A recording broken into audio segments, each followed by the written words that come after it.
চলে এসেছি তোমাদের জন্য আরো একটা মজাদার রেসিপি নিয়ে। আজকে তোমাদের পটলের খোসা ভর্তা করা শেখাবো। ইয়েস, পটলের খোসা।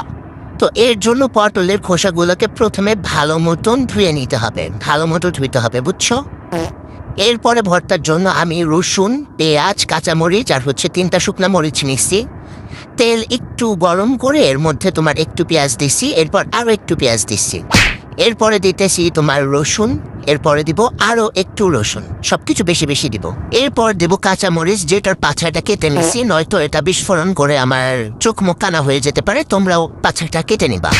এরপর দিয়ে দিচ্ছি এর মধ্যে শুকনা মরিচ। তারপর এটাকে ভালো মতন লাল লাল করে ভেজে এর মধ্যে পটলের খোসাগুলো দিয়ে দিব।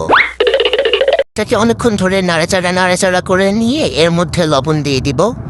লবণ দেওয়ার পর এটাকে আরও কিছুক্ষণ নাড়াচাড়া কমরে লো আছে তোমার লাল লাল করে ভেজে নিতে হবে।